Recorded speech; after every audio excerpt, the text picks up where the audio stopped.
माँ,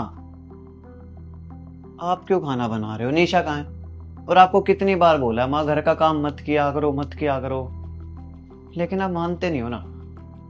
निशा, अरे निशा। अरे बेटा, क्यों शोर मचा रहा है? बहू की तबीयत खराब थी।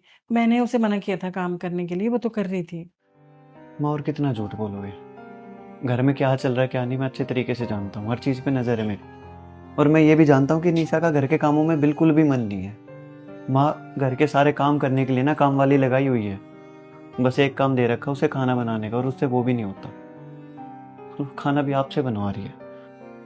माँ, डॉक्टर ने गैस के पास तक जाने से मना किया आपको, और आप खाना बना रहे हो उसके पास खड़े होके। आपको पता ना आप पे कीमो सेशन चल रहे हैं।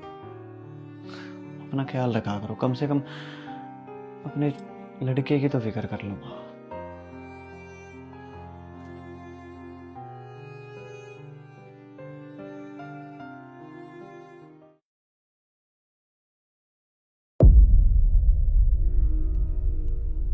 निशा, तुम्हें बिल्कुल भी शर्म नहीं आ रही ना? माँ, मेरी बूढ़ी माँ किचन में खाना बना रही है और तुम यहाँ पे आराम फरमा रही हो। यार, मेरी माँ को अपने बेटे की खाने की चिंता है, लेकिन तुम्हें अपने पति के खाने की चिंता नहीं है, और फिर तुम अपनी बराबरी मेरी माँ से करती हो। क्या हो गया जरा से एक दिन किचन में खाना बना दिया तो? रोज मैं खाना बनाती हूँ ना। तुम इतना शोर क्यों कर रहे हो? मेरी कोई वैल्यू है या नहीं?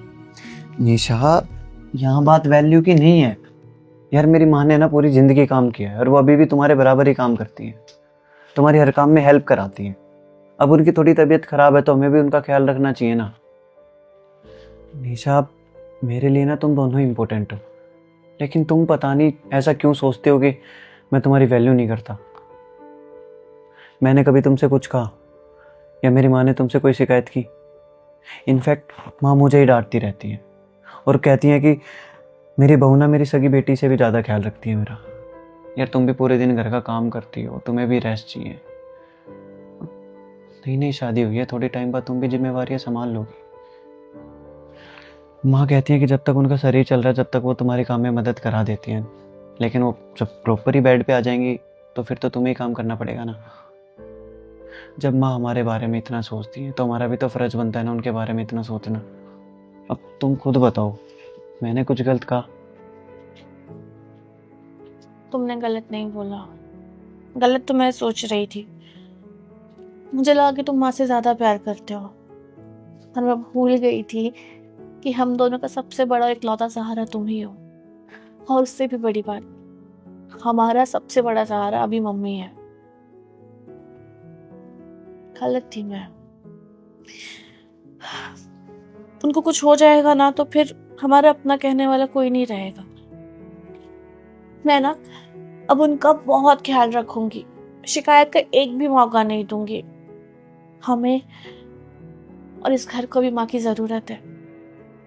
जो माफ कर दो, मैं सेल्फिश हो गई थी।